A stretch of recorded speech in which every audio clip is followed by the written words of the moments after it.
Assalamualaikum warahmatullahi wabarakatuh. Hello guys, jumpa lagi dengan Elang DM Family. Nah guys, hari ini saya akan mengajar mata kuliah Fisika Dasar 2 yang berada di Fakultas Teknik Universitas Tanjung Pura. Pembahasan hari ini adalah lanjutan dari pembahasan minggu kemarin guys, yaitu yang berhubungan dengan listrik arus arah. Tetapi akan saya bahas berupa ringkasan yang berhubungan dengan rangkaian seri, rangkaian paralel, rangkaian seri paralel, dan rangkaian jembatan Wheatstone guys. Nah, sebelum kita mulai guys, jangan lupa ya untuk subscribe dan bunyikan lonceng guys, supaya channel kami semakin berkembang. Langsung saja guys, kita memulai materi kuliahnya ya. Oke, kita mulai materi kita. Jadi ini ada satu kasus ya, persoalan rangkaian listrik. Jadi kalau pembahasan arus listrik searah itu yang sudah kita bahas di minggu kemarin, itu banyak sekali berhubungan dengan persoalan-persoalan rangkaian listrik. Nah, ini ada satu kasus, jika sebuah lampu 12 volt dengan daya 10 watt dihubungkan dengan sebuah baterai 5 volt dan diserikan, ya. Nanti kita lihat gambar seperti apa. Dengan salah satu tahanan 1 ohm, 100 ohm dan 5 ohm. Jadi kalau kita lihat di sini sumbernya ada lampu ya, ada lampu dengan tegangan 12 volt dan dayanya 10 watt. Kemudian dia dihubungkan nanti ke baterai ya, dihubungkan dengan baterai. Nah, kemudian nanti ada simulasi yang harus kita lakukan kalau kita pakai perhitungan. Nanti kita lihat dalam simulasi ya, bagaimana kalau rangkaiannya itu dihubungkan secara seri dengan beberapa tahanan. Jadi ada tahanan 1 ohm, ada tahanan 100 ohm dan 5 ohm ya. Nah, ada pertanyaan yang harus kita selesaikan. Yang pertama adalah tahanan yang mana digunakan agar lampu menyala. Jadi kalau saya hubungkan sumber tegangan dengan lampu, tetapi di sini ada rangkaian tahanan yang diserikan, nah nanti pertanyaannya adalah mana yang cocok gitu ya, yang mengakibatkan lampunya menyala. Jadi nanti ada kemungkinan lampunya menyala, lampunya tidak menyala, atau lampunya putus gitu ya. Nah, yang kedua adalah hitung tegangan pada lampu, tegangan pada tahanan, dan arus yang mengalir pada rangkaian. Oke gitu ya. Oke, kita lihat, silakan lihat baik-baik pembahasannya.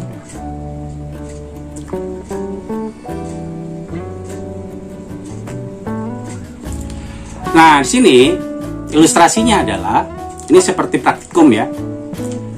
Peralatan yang diperlukan. Nah, tadi kan ada soalnya, ada peralatannya. Jadi kalau kita ingin buat rangkaian tersebut, maka kita punya sumber ya. Kita punya baterai. Nah, baterainya kita tentukan nih, ditentukan. Baterainya misalnya 15 volt. Bola lampunya 12 volt, 10 ampere, 10 watt. Ya, ini ada bola lampu, ada gambar bola lampu, ini ada gambar baterai. Nah, kemudian tahanannya ada 3 yang akan disusun secara seri ya. Nah, ini fisik tahanan itu kan biasanya yang sudah kita jelaskan di minggu kemarin, ada warna ya, hijau mejiku, hibiu apu ya. Nah, kalau kita perhatikan tahanannya ada yang 1 ohm, 5 ohm, 100 ohm. Nah, tadi ada hubungannya dengan pertanyaan bagaimana tegangannya, bagaimana arusnya. Ya, maka kita perlu alat ukur yang kita pakai, misalnya untuk menentukan tegangan kita pakai voltmeter, untuk menentukan arus kita pakai ampermeter. Nah, karena nanti kita akan merangkai dia menjadi suatu rangkaian lampu dengan adanya hambatan atau tahanan, maka kita perlu saklar ya. Di bagian bawah ini ada saklar yang akan kita gunakan untuk memindahkan satu tahanan ke tahanan yang lain, atau satu resistor ke resistor yang lain. Oke ya, ini sudah jelas. Dan kita lihat sekarang, perhatikan baik-baik ya. Ini adalah simulator. Bila kita pasang, apa yang kita pasang? Kita pasang saklar. Ini saklar nih ya, yang ada ABC. Jadi gambar saklar tadi kita pasang di sini. Kenapa? Karena saklar itu nanti untuk memindahkan setiap resistor atau setiap tahanan pada rangkaian tersebut. Mana yang mau dipakai? Apakah yang tahanan 1 ohm? Berarti kita pindahkan ke titik A. Kalau kita gunakan untuk tahanan yang 100 ohm, kita pindahkan saklarnya atau hubungkan dengan titik B. Nah, kalau kita mau gunakan yang 5 ohm, maka kita pindahkan yang titik C. Jadi di sini ada 3 resistor ya, atau 3 tahanan yang bisa kita pakai. Nah, kemudian pada waktu kita ingin mengukur arus, nah ini lihat arus ya, teknik pengukuran arus. Jadi ini sebetulnya kesimpulan akhir dari pembahasan kita di minggu lalu. Oke, bagaimana cara kita mengukur arus, bagaimana cara kita mengukur resistor, bagaimana cara kita mengukur tegangan gitu ya pada suatu rangkaian. Nah, kalau mengukur arus berarti rangkaiannya di seri. Jadi kita putus dan kita sambungkan pada ujung-ujung pot di A arus ya. Nah, maka kita pasang seperti ini. Ini kita pakai ampere meter karena ingin mengukur arus yang mengalir. Nah, kemudian tadi dikatakan bahwa tegangannya, sumber dayanya 15 volt ya. Sumber tegangannya 15 volt. Maka kutub positif yang garis panjang di atas, kutub negatif di bawah. Sehingga kalau kita perhatikan arah arus mengalir menggunakan prinsip searah jarum jam ya, berputar. Ini ya, dia berputar. Kemudian karena kita ingin mengukur tegangan pada rangkaian yang mengalir, maka kita pasang voltmeter pada waktu kita mengukur setiap tahanan yang kita gunakan. Ya, misal kalau saya pakai 1 ohm, berapa tegangannya ya? Berarti kalau rumus tegangan adalah arus dikali beban, maka berapa arus yang keluar masuk ke setiap resistor atau tahanan mengakibatkan kita bisa mengukur nilai tegangannya itu sendiri. Gitu ya. Jadi tegangan di 1 ohm, di 100 ohm, di 5 ohm itu beda-beda pasti. Ya. Nah, kemudian nanti arus itu masuk kemana? Arus itu akan menyalakan lampu. Jadi lampu ini sebagai beban sebetulnya. Ya. Nah, karena dia sebagai beban atau seidentik dengan resistor, maka lampunya itu yang sudah diinformasikan di soal kita sebelumnya, tegangannya 12 volt, dayanya 10 ohm, akan kita ukur. Jadi lampu tersebut kita ukur tegangannya, sehingga kita gunakan apa? Kita gunakan voltmeter. Ya. Oke ya, sekarang kita coba satu-satu. Saya akan memindahkan saklarnya ke titik A, maka saya klik ke titik A sehingga saklarnya akan terhubung di 1 ohm. Ya. Nah, informasinya apa? Informasinya kalau kalian lihat di situ ada bola tuh, ya. Bola itu menandakan arah arus mengalir, mengalir. Saya ulangi kembali ya.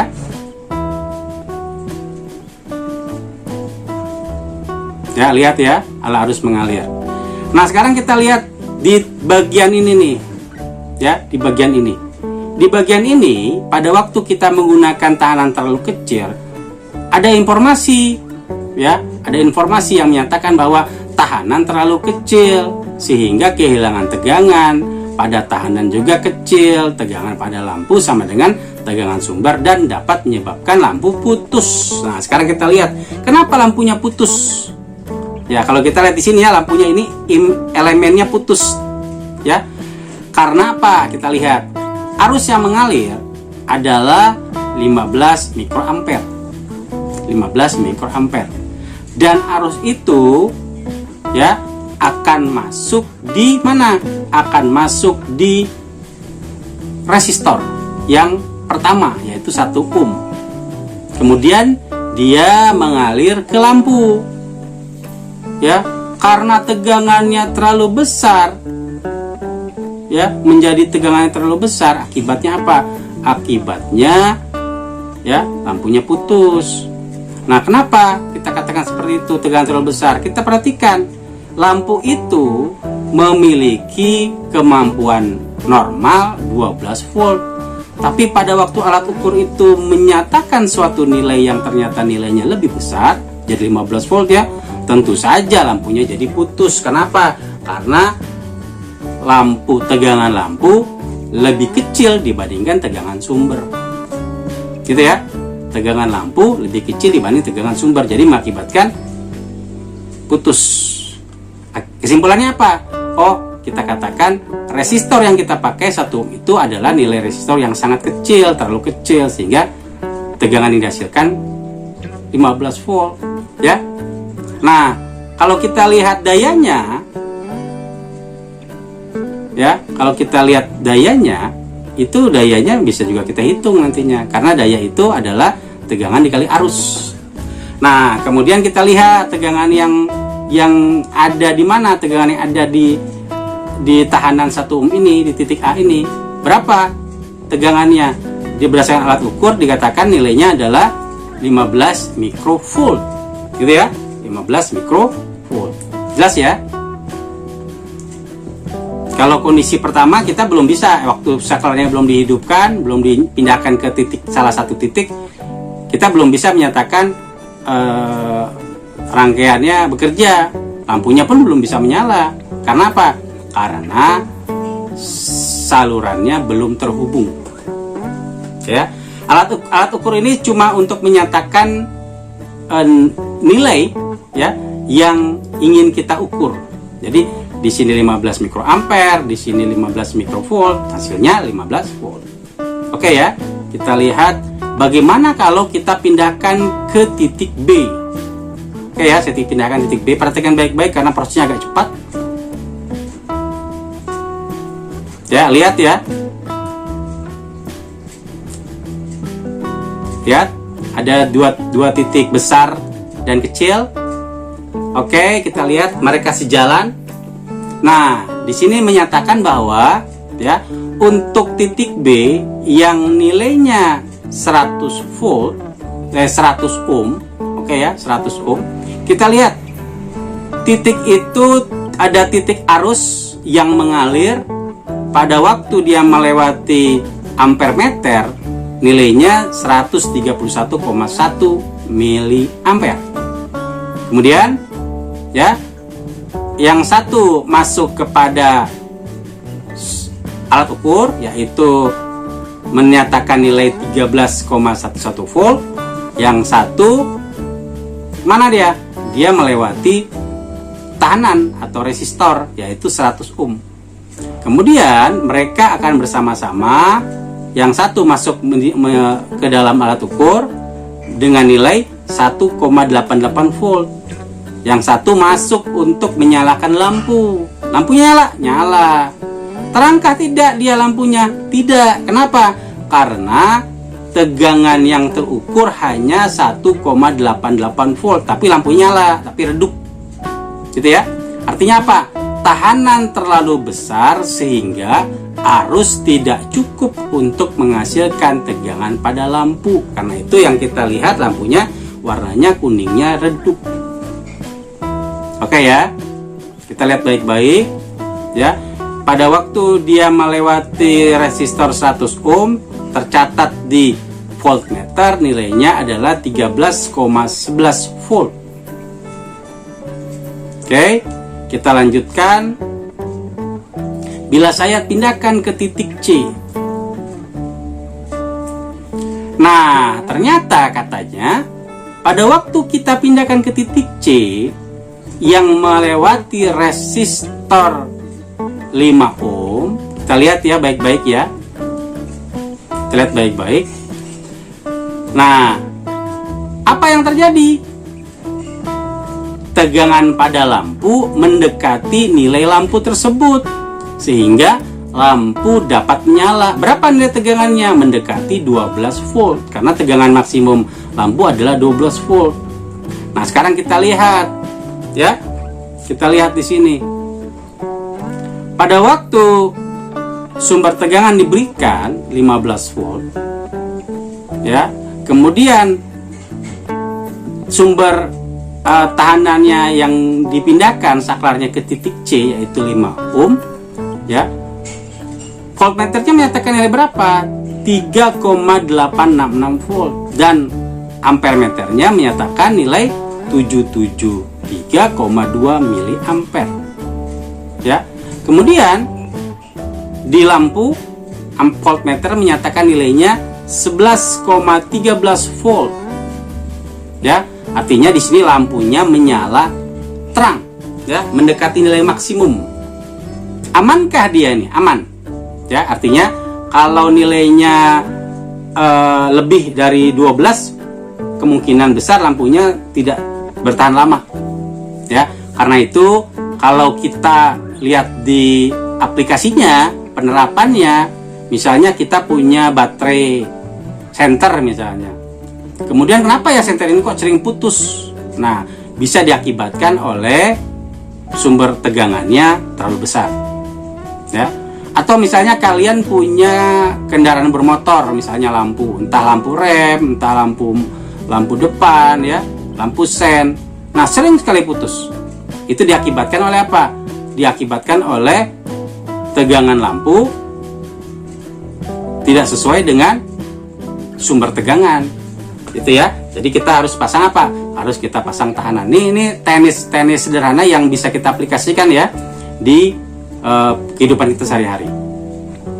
Nah, kemudian di voltmeter menyatakan nilai 3,866 ya. Di harusnya tadi sudah saya katakan nilainya adalah 73,2 miliampere. Oke ya. Nah, sehingga sekarang kita sudah punya kesimpulan bahwa ternyata teknis seperti ini bisa membuat kita jauh lebih paham tentang rangkaian listrik bila diaplikasikan dalam hidup sehari-hari. Apabila ada sumber tegangan yang mau kita pakai untuk menyalakan lampu, maka yang harus kita perhatikan adalah jangan sampai sumber tegangan tersebut lebih besar dibandingkan tegangan lampu yang mau kita nyalakan. Ya, jadi spesifikasinya harus kita lihat. Oke ya, ini pembahasan untuk sistem berdasarkan aplikasi sehari-hari. Ya. Jadi di sini ada sistem resistor, ya, lambangnya seperti gigi gergaji, ya, yang sudah kita informasikan di minggu pertama materi kita minggu lalu, ya. Simbolnya apa? Resistor itu simbolnya R. Resistor punya nama lain, misalnya hambatan, ya, tahanan, beban, ya. Maka pada resistor mengalir arus dengan simbol I, sekian ampere, berarti satuannya adalah ampere. Kalau resistor satuannya ohm. Maka pada waktu kita cek, ya, kita cek di ujung-ujung resistor tersebut akan ada nilai tegangan dengan satuan volt. Ya, berdasarkan rumusnya yaitu tegangan adalah arus dikali tahanan atau beban. Ya, V sama dengan I kali R. Nah, sudah kita ketahui sebetulnya ya, pada waktu suatu resistor itu kita susun secara seri. Misalnya sini kita punya 3 resistor, R1, R2, R3, ya. Maka berdasarkan persamaannya, bila rangkaian tersusun seri, rangkaian resistor tersusun seri, maka RS-nya berapa, rangkaian serinya berapa, yaitu dijumlahkan oleh kita. Jadi jumlah total semua resistor pada suatu rangkaian seri tinggal kita jumlahkan. R1 ditambah R2 ditambah R3. Bila nilai resistornya itu punya nilai, misalnya di sini ada 10 kilo ohm, R2-nya 100 ohm, R3-nya 500 ohm, maka kita buat nilai satuannya jadi sama dulu. Karena di sini kilo ohm, maka kita ganti menjadi 10.000 ohm. Ya, karena mau kita jumlahkan supaya satuannya mudah sama, maka kita harus ubah dulu ya kilonya menjadi pengali 1000. Sehingga kita jumlahkan sekarang 10.000 tambah 100 tambah 500 jadi 10.600 ohm atau 10,6 kilo ohm. Oke ya. Berdasarkan simbol yang sudah saya kenalkan pada kalian, ada yang simbolnya zigzag seperti gergaji, ya, simbol resistor, atau yang bentuknya kotak. Ini semuanya bisa kita pakai, ya. Tapi yang paling sering adalah yang ini, ya, yang ada di sebelah kiri, ya, yang bentuknya gigi gergaji. Nah, sekarang kita lihat poin kedua, paralel. Oh, paralel itu adalah bila kita punya suatu rangkaian resistor tersusun seri yang tadi sebelumnya sudah kita bahas, sekarang paralel, yaitu ada resistor 1, ada resistor 2, ada resistor 3 atau hambatan 3. Ya, bila masing-masing mempunyai nilai 10 ohm, 20 ohm, 30 ohm, maka rangkaian tersusun secara paralel hitungnya adalah 1/R total. Ya. 1/R total itu sama dengan 1/R1 ditambah 1/R2 ditambah 1/R3. Jadi kalau di sini ada nilainya 10, 20, 30 ohm, maka kita dapatkan R totalnya adalah 1/10 ditambah 1/20 tambah 1/30, karena ini adalah penjumlahan pecahan, ya. Maka kita samakan dulu bagian bawahnya. Ya. Karena ini 10, 20, 30, maka pendekatan terdekatnya adalah 60. Maka kita kalikan ya, 10 dengan 6. Kita kalikan 20 dengan 3, kita kalikan 60 dengan 2, maka kita dapatkan 6/60 ditambah 3/60 ditambah 2/60. Kita jumlah semua, berapa dapatnya? 11/60. Jangan lupa, 11/60 itu adalah hasil dari 1/R total, sehingga pada waktu kita mau cari R totalnya tinggal kita putar balik, ya. R total adalah 60/11 ohm. Oke ya. Itu adalah teknis mencari nilai paralel. Selanjutnya adalah kombinasi. Ya. Selanjutnya adalah kombinasi. Jadi pada waktu suatu kita punya rangkaian nih, ya. R1, R2 ini rangkaian tersusun secara seri. Ya. Kemudian di sebelah kanannya ada R2, R4, R5, R6, R7. Nah, maka semuanya ini adalah rangkaian tersusun secara seri paralel. Kenapa saya bilang seperti itu? Karena di atasnya itu merupakan rangkaian seri, di bawahnya pun rangkaian seri, yaitu R3 dan R4, R6 dan R7 itu rangkaian seri. Tetapi pada waktu nanti kita akan serikan, akan sederhanakan, mereka menjadi apa? Mereka menjadi rangkaian tersusun secara paralel. Ya. Nah, kalau kita sederhanakan, maka akan kita dapatkan semua totalnya itu merupakan rangkaian seri nantinya. Ya, oke ya. Sekarang kita cek satu-satu bagaimana cara menyelesaikannya. Bila kita ingin menyelesaikan bagian yang paling kiri dulu, R1 dan R2. Kalau ini adalah rangkaian seri, maka rangkaian penggantinya kita sebut RA. Berarti RA itu adalah jumlah dari R1 ditambah R2. Kalau nilainya misalnya sudah ada sesuai dengan soal, ya, R1 10 ohm, R2 20 ohm, R3 10 ohm, R4 10 ohm, R5 10 ohm, R6 20 ohm, R7 20 ohm, dan R8 20 ohm. Maka tugas kita adalah menghitungnya dulu, membuat rangkaian jadi lebih sederhana, ya. R1, R2 kita akan jadikan rangkaian sederhananya menjadi penggantinya adalah RA. Jadi R1 ditambah R2 adalah 10 tambah 30, 20, jadi 30 ohm. Oke ya, clear ya. Maka kita buat rangkaian penggantinya RA 30 ohm. Yang di bawah ini ya, RA 30 ohm.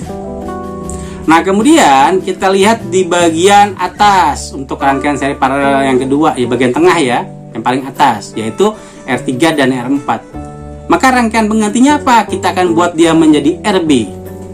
Maka RB itu adalah jumlah dari 10 ditambah 10 atau R3 ditambah R4. Karena R3-nya 10, R4-nya 10 juga, maka 10 ditambah 10 menjadi 20 ohm. Oke ya? Maka dia menjadi RB. Maka RB kalau kita gambarkan kembali, dia ada di sini nih posisinya, RB 20 ohm. Kemudian R5 tetap ya 10 ohm, maka kita tuliskan R5 di sini. Ini rangkaian pengganti ya, 10 ohm. Kemudian R6 dan R7 dia merupakan rangkaian seri, maka kita sebut sebagai RC. Kita jumlah saja, R6 ditambah R7, 20 tambah 20 menjadi 40. Maka RC rangkaian penggantinya di bawah ini ya, 40 ohm. Sehingga RB, R5, dan R7 itu adalah rangkaian tersusun secara paralel yang harus kita cari nilainya, ya. Maka akan kita jadikan dia menjadi RD, rangkaian penggantinya, ya. Nah, sehingga kalau kita hitung, karena ini merupakan RD, ini adalah rangkaian tersusun secara paralel, maka 1 per RD sama dengan 1 per RB ditambah 1 per R5 ditambah 1 per RC yang bawah, ya. Kalau nilainya sudah ada, kita masukkan 1 per 20 ditambah 1 per 10 ditambah 1 per 70, ya. Karena di sini adalah kelipatan 40 tertinggi, maka yang 1 per 20 kita ubah menjadi 2 per 40. 1 per 10 kita ubah menjadi 4 per 40 supaya sama nilai bagian bawahnya, ya, sehingga bisa dijumlah. Maka kita jumlahkan 2 tambah 4 tambah 1, 7. Jadi hasilnya berapa nih? R1 per RD adalah 7 per 40. Kalau RD-nya 7 per 40, 1 per RD-nya 7 per 40, maka RD-nya kita balik saja menjadi 40 per 7 ohm. Oke, ya. Maka di sini kita sudah dapat rangkaian RD-nya. Sehingga kalau kita lihat rangkaian pengganti dari RA dengan bagian paralel di tengah dengan R8, maka kita lihat di sisi sebelah kanannya, ya. RA diserikan dengan RD, diserikan dengan R8. RA-nya 30 ohm, RD-nya 40 per 7 ohm, dan R8-nya 20 ohm. Maka pada waktu kita mau cari rangkaian totalnya yang kita sebut rangkaian keseluruhan adalah jumlah dari RA ditambah RD ditambah R8. Tinggal kita jumlah, ya. Misalnya kita dapatkan kalau 40 per 7 dapatnya 5,71, maka 30 ditambah 5,71 ditambah 20. Berapa nilainya? 55,71 ohm, ya, yang paling bawah. Oke, ya, clear, ya salahnya, ya. Nah, ini adalah salah satu contoh untuk rangkaian tersusun secara seri paralel. Jadi semakin banyak latihan menyelesaikan soal-soal seperti ini mengakibatkan kita jadi cepat untuk bisa menyelesaikan, ya, soal-soal yang berlainan jenis. Ya, ini kasusnya kan bisa macam-macam, ya, maksudnya. Nah, sekarang yang kedua adalah, ya, selain rangkaian seri, rangkaian paralel, rangkaian seri paralel. Nah, sekarang ini adalah rangkaian yang merupakan jembatan Wheatstone, ya. Atau nanti kita akan cari bagaimana maksudnya, ya. Jembatan Wheatstone ini mengakibatkan rangkaian sulit bagi kita untuk bisa menyelesaikannya dengan cepat. Karena apa? Di sini kita lihat, ya, R1, R2, R3 dan R4. R3-nya ada di tengah, ya. Pada waktu saya mau menjadikan R1 dan R4 menjadi rangkaian seri, nggak bisa karena di sini ada juga R3. Pada waktu saya mau menyelesaikan R4, R2 dengan R5 menjadi seri pun tidak bisa. Atau sebaliknya, saya mau jadikan R1, R3, R4 ini menjadi paralel pun tidak bisa. Atau sebaliknya, R2, R3 dan R5 menjadi paralel pun tidak bisa. Gitu, ya. Nah, itulah, ya, dari kekhasan dari rangkaian jembatan Wheatstone. Nah, tetapi persoalannya berbeda bila R3-nya kita abaikan. Jadi, bila R3 kita abaikan mengakibatkan, ya, apa yang terjadi? Mengakibatkan rangkaiannya bisa kita selesaikan dengan cara yang lain, ya. Jadi bila R1 dikali R5 sama dengan R2 dikali R4, ya, maka R3-nya diabaikan oleh kita, bisa. Tapi persoalannya jadi persamaan atau jenis rangkaiannya jadi seolah-olah karena dia diabaikan, R3-nya jadi kosong, ya. Maka tinggal kita serikan saja R1 dan R4, jumlahkan dapat RA. Kalau yang bawahnya ini kita serikan, kita dapat RB, R2 ditambah R5 dapat RB. Maka kita dapat rangkaian penggantinya, ya, yaitu RA RB adalah rangkaian tersusun paralel 1 per R total sama dengan 1 per A ditambah 1 per RB. Ini bila ya, ada kalimat bila ya. Jadi bila R1 dikalikan dengan sisi seberangnya R5 sama dengan R2 dikali dengan R4, maka R3 bisa diabaikan. Ini ya kasusnya ya. Nah sekarang kita lihat kasus selanjutannya ya. Bagaimana kalau nilainya ada sekarang? Kalau tadi kan nilainya belum bersimbol ya, yaitu 20, R1 20, R2 20, R4 50, R5 50. Sehingga pada waktu kita kali silang R1 dikali R5 nilainya sama dengan R2 dikali R4, maka R3 ini bisa kita abaikan. Nah kalau kita abaikan, maka cara menghitungnya kita tambah. RA tadi kita sudah ketahui adalah R1 ditambah dengan R4. Kalau kita tambahkan 20 tambah 50 jadi 70 ohm ya. Bagian bawah RB adalah R2 ditambah dengan R5. R2 nya 20 ohm, R5 nya 50 ohm, dijumlahkan jadi 70 ohm. Maka kita dapatkan RB nya adalah rangkaian paralel 70 ohm. Berarti kalau kita mau selesaikan apa ini? 1 per 70 ditambah 1 per 70 sama dengan 2 per 70. Karena ini adalah nilai 1 per R total, maka R totalnya kita balik. Jadi 70 per 2 atau 35 ohm. Ya, itu R totalnya. Nah, sekarang bila tidak sama. Nah, ini ya kalimatnya beda ya. Jadi kalau tadi yang berseberangan itu sama, maka kita bisa pakai cara pengabaian R3 dengan cara tadi. Tetapi bila tidak sama, maka gunakanlah oleh kita rangkaian pengganti yang kita sebut sebagai rangkaian Y delta ya, Y delta. Kenapa? Karena bentuknya seperti huruf Y. Kita lihat ya, awalnya yang merah ini belum ada, yang merah ini rangkaian pengganti. Awalnya ini rangkaiannya kayak tadi ya, kayak segitiga, karena itu disebut sebagai delta. R1, R3, R2 ini delta. R4, R5 dan R3 ini pun delta. Tetapi nanti kita akan ubah dia menjadi rangkaian Y delta yang segitiga pertama R1, R3 dan R2 ini akan kita ubah dari awalnya delta menjadi Y atau Y ya, yaitu RA, RB dan RC. Nah, rangkaian penggantinya seperti apa? Nah, prinsipnya adalah bila kita akan menggunakan prinsip Y delta atau menggantikan delta menjadi Y, maka kasusnya disebutkan sebagai bila tidak sama maka gunakan rangkaian. Pengertian tidak sama itu adalah kali silang oleh kita. R1, apakah R1 dikalikan R5 sama dengan R2 dikalikan R4?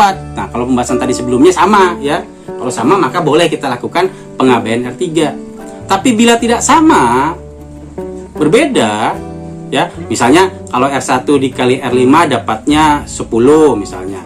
R2 dikali R4 dapatnya 20. Oh, tidak sama. Maka kita tidak bisa pakai cara yang pertama. Kita pakai cara yang ini. Ya, dengan cara membuat rangkaian delta menjadi rangkaian Y atau Y. Ya. Oke ya, sekarang kita lihat. Rangkaian Y ini ada nilai ganti, jadi kita ganti nilainya menjadi RA, RB dan RC ya. RA ini mengapit antara atas dan bawahnya, yaitu R1 dan R2. RB ini pun sama, diapit oleh penggantinya nanti, yaitu R1 dan R3, dan RC diapit oleh R2 dan R3. Oke ya, sehingga nanti R1 dan R3 dan R2 ya, R1, R2 dan R3 itu akan hilang, digantikan dengan apa? Digantikan dengan rangkaian yang warna merah, yaitu RARBC. Sehingga kalau kita lihat di samping sebelah kanannya, gambarnya itu berubah menjadi RA ya, RB dan RC. ya, RA, RB dan RC. Sedangkan yang 4 dan 5 tetap, ya. Dari sini yang ini tetap. Tapi yang R1, R2, R3 ini digantikan menjadi RA, RB dan RC. Oke dulu ya. Nah, sekarang kita lihat satu-satu bagaimana rangkaiannya itu, ya. RA itu, lihat tadi saya sudah jelaskan sudut apit, ya. RA itu diapit oleh R1 dan R2, maka persamaannya adalah R1 dikalikan R2 dibagikan jumlah totalnya, yaitu R1 ditambah R2 ditambah R3. Berarti gitu ya. Jadi persamaan itu sebetulnya mudah. Jadi kalau kita lihat aplikasinya, RA itu adalah perkalian R1 dan R2 dibagikan jumlah total sekelilingnya, yaitu R1 ditambah R2 ditambah R3. Berarti kalau dapatkan RB yang ini, yang atas, ya, itu diapit oleh apa? Diapit oleh R1 dan R3. Maka karena diapit oleh R1 dan R3, maka apa yang terjadi? Maka kita boleh kalikan juga dia dengan yang sudut apit, resistor apitnya, yaitu R1 dan R3. Jadi RB itu adalah R1, ya, R1 dan R ini terbalik ya, R2 R3 ini R1 dan R3, ini R3 ya, ini R3 nih, ya. Yang RB itu adalah R1 dikalikan R3, karena RB itu ada di sini ya. Sorry, ini ada kekeliruan, nanti bisa diperbaiki, ya. R1 dikali R3 dibagi dengan jumlah totalnya, yaitu R1 ditambah R2 ditambah R3. Nah, kemudian yang RC itu diapit oleh R2 dengan R3, maka R2 dikali R3 dibagi dengan jumlahnya yang lain, R1 ditambah R2 ditambah R3. Oke ya, maka kita dapatkan RA apa, RB apa, RC apa pada rangkaian yang ada di sini. Kalau sudah seperti ini, maka rangkaian ini jadi mudah. Kenapa? Karena RB dengan R4 itu merupakan rangkaian terseri. RC dengan R5 itu pun rangkaian seri. Kita jumlahkan, ya. Jadi simbolnya saya ganti pakai RA besar. RA besar sama dengan RB ditambah R4, ya. Kemudian yang bawahnya RC dan R5 saya gantikan nilai RB besar. Maka RB besar sama dengan RC ditambah R5. Maka kita dapatkan rangkaian sederhananya menjadi RA kecil diparalelkan dengan adanya bagian sebelah kanan, yaitu paralel dari RA dan RB yang besar tadi, huruf besar, ya. Nah, maka RA dan RB itu saya ganti menjadi RC. Kita jadi karena dia paralel ya. Jadi 1 per RA ditambah 1 per RB, maka kita dapatkan RC. RC nanti merupakan suatu nilai. Maka R totalnya itu adalah RA kecil ditambah dari bagian yang ini, RA dan RB, yaitu RC. Rangkaian totalnya ya. Jadi R total sama dengan RA ditambah RC besar. Ini RC besar ya, biar beda dengan yang bagian sebelumnya. Oke ya, itu pembahasan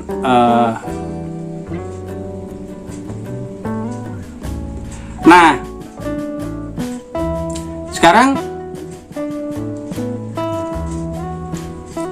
kalau kita perhatikan ya, untuk rangkaian-rangkaian pengganti. Jadi kalau rangkaian pengganti itu kan rangkaiannya itu bisa jadi mudah kita bahas ya, seperti ini. Awalnya ini, ya kan, RA, RB, RC. Nah, ini sudah dikoreksi ya, yang ini ya. Ini sudah dikoreksi, yang tadi ya. Nah, kemudian teknis ini nanti bisa kita isi nilainya. Ya, misalnya RA-nya berapa, R1-nya berapa, R2-nya berapa, R3-nya berapa, R4-nya berapa. Kemudian kalau ada nilainya, otomatis RA, RB, RC yang bagian ini pun pasti ada hasilnya, ya. Dan nanti bagian totalnya pun bisa kita dapatkan, gitu ya. Nah, sehingga pada waktu kita membahas rangkaian dengan sistem seperti ini, kalian bisa menyelesaikannya dengan baik. Oke ya.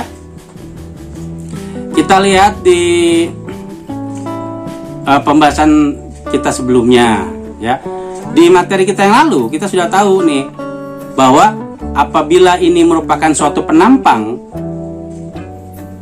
yang mengantarkan, yang nanti penampang itu nanti kita sebut sebagai kabel, ya, dengan dimensi ada satuan panjang dan luas penampang, ya. Nah, kalau kita berbicara anggaplah ini sebagai tabung, ya, maka volume tabung itu adalah luas alas kali tinggi. Luas alasnya yaitu luas lingkaran, panjangnya itu atau paling tingginya itu adalah L. Jadi luas lingkaran itu adalah VR kuadrat kalau kita berbicara jari-jari.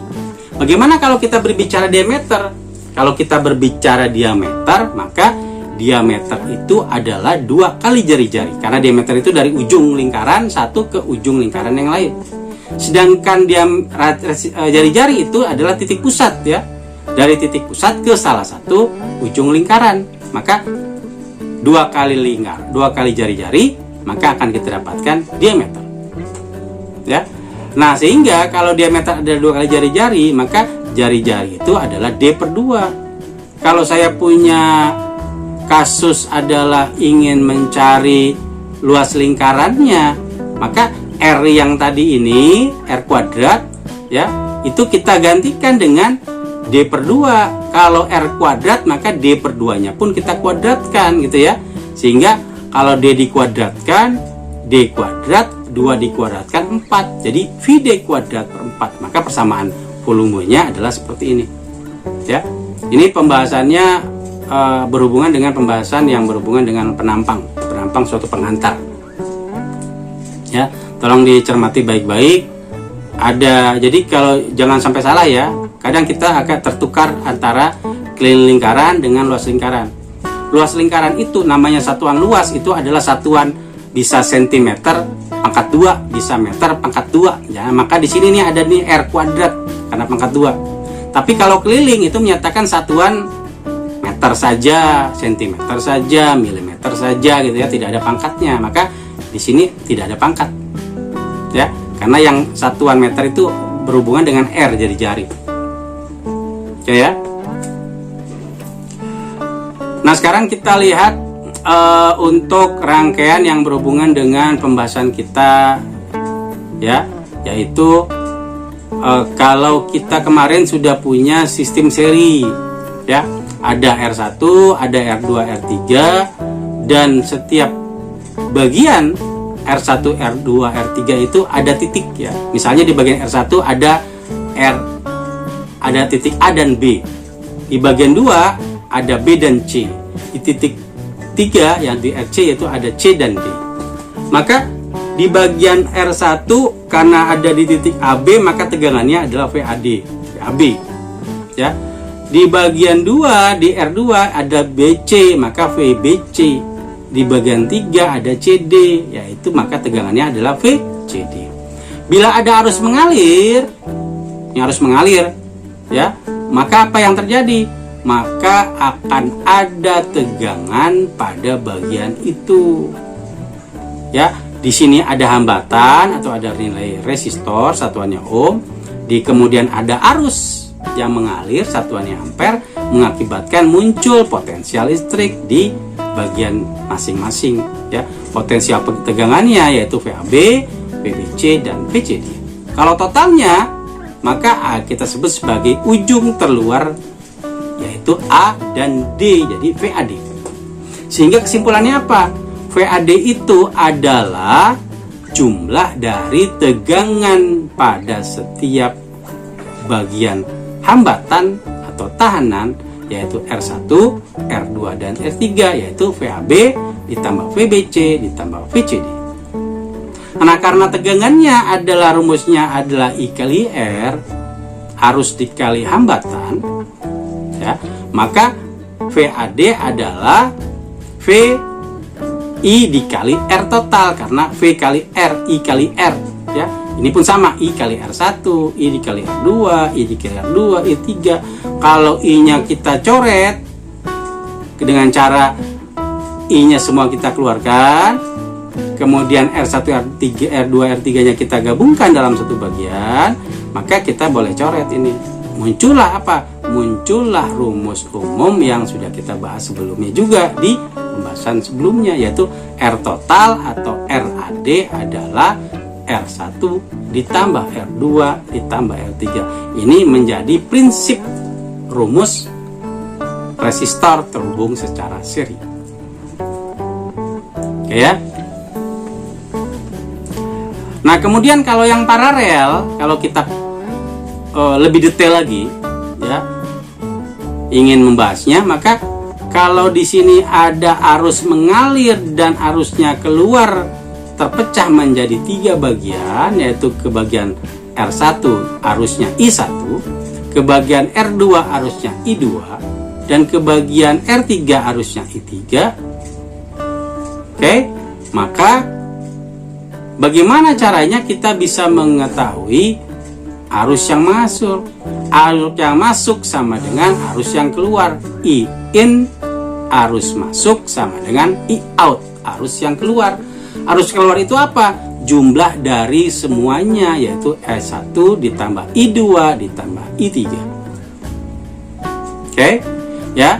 Nah, sekarang karena sudah kita ketahui awalnya V sama dengan I kali R, maka VAB adalah I dikali R total.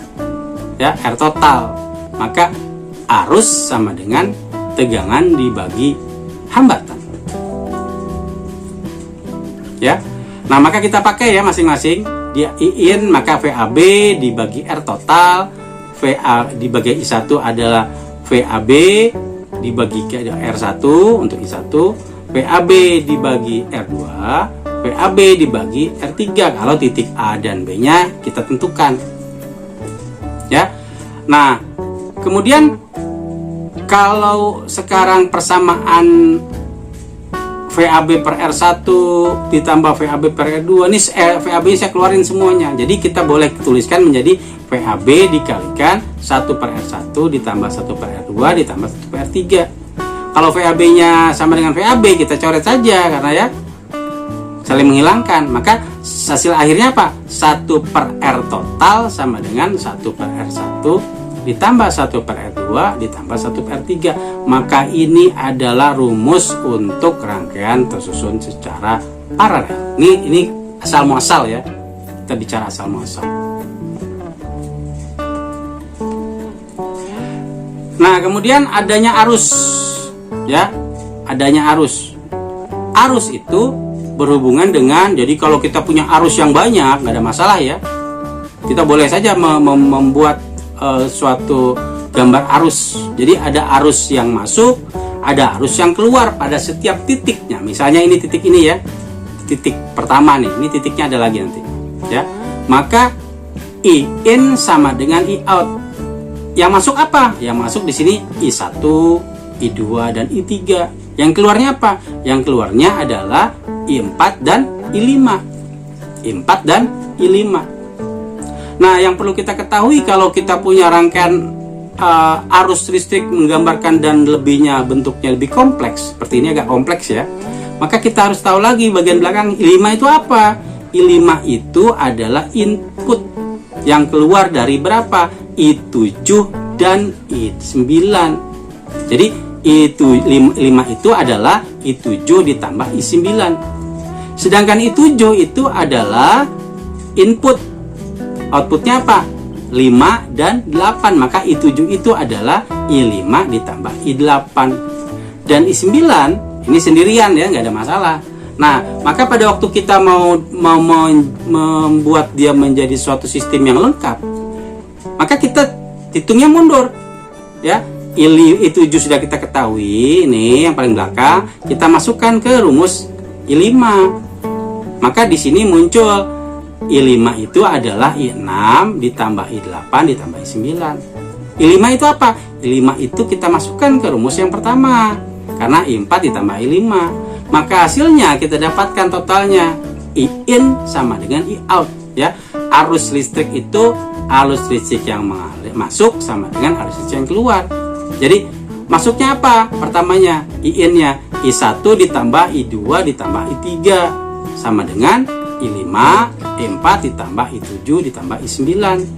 Nah, jadi kalau kita tuliskan secara total berdasarkan cara yang tadi sudah saya jelaskan, maka kita dapatkan I-out-nya adalah I4 ditambahkan I5, tapi I5-nya itu adalah apa?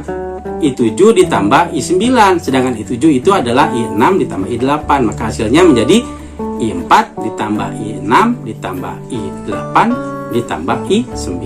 Maka ini bagian yang kita sebut sebagai I-out. Gitu ya. Itu yang kita sebut sebagai I-out.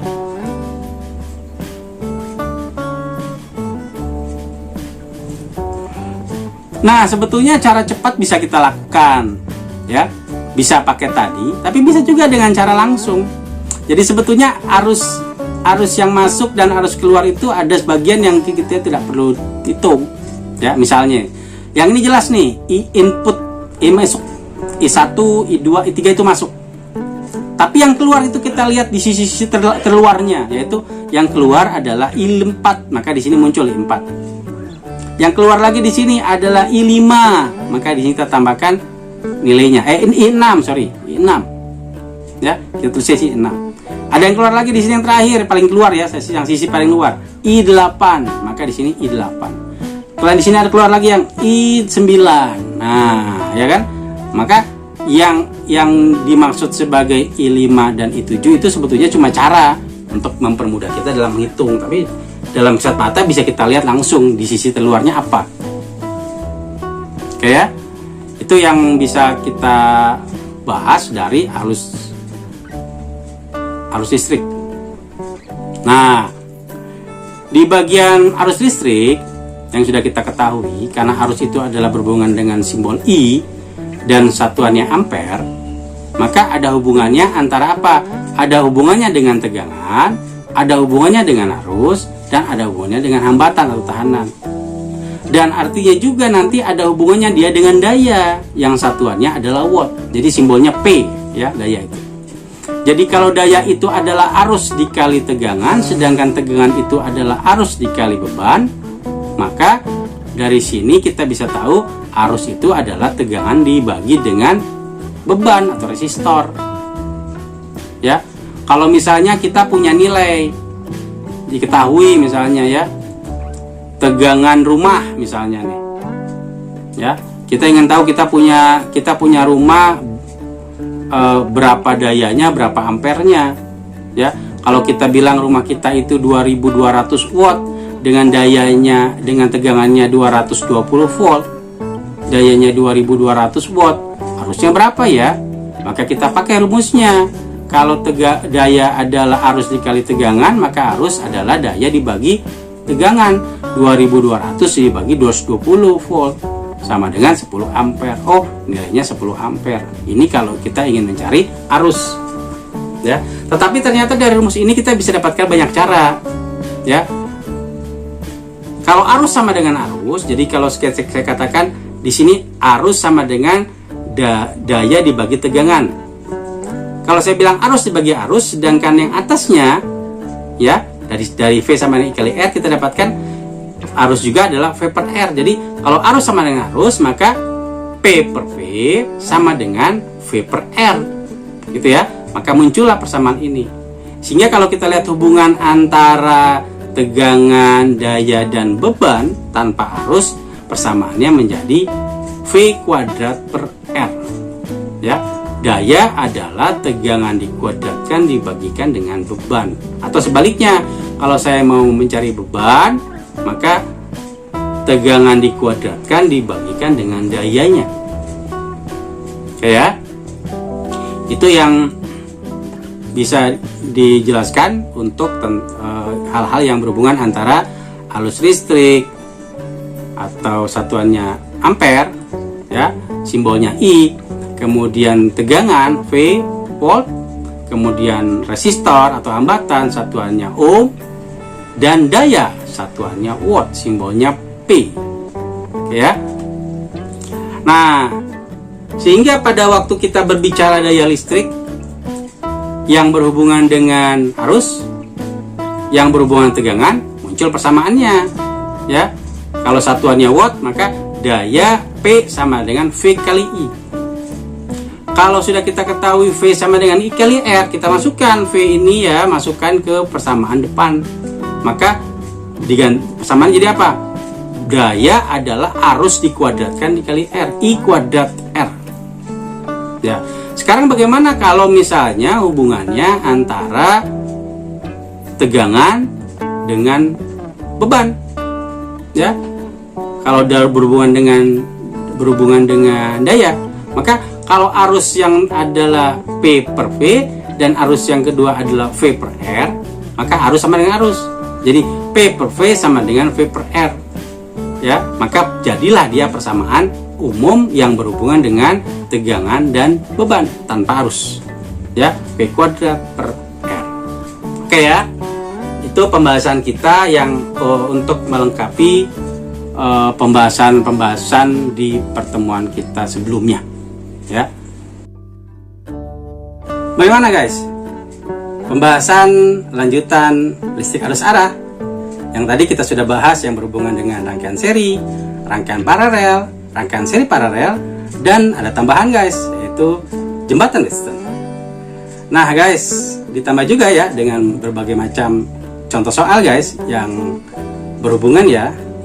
Yang suka dengan konten kami, silakan like, komen, dan share ke sosial media kalian. Dan jangan lupa untuk subscribe dan bunyikan loncengnya guys, supaya channel kami semakin berkembang.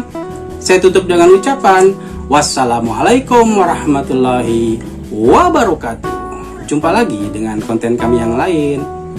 Terima kasih.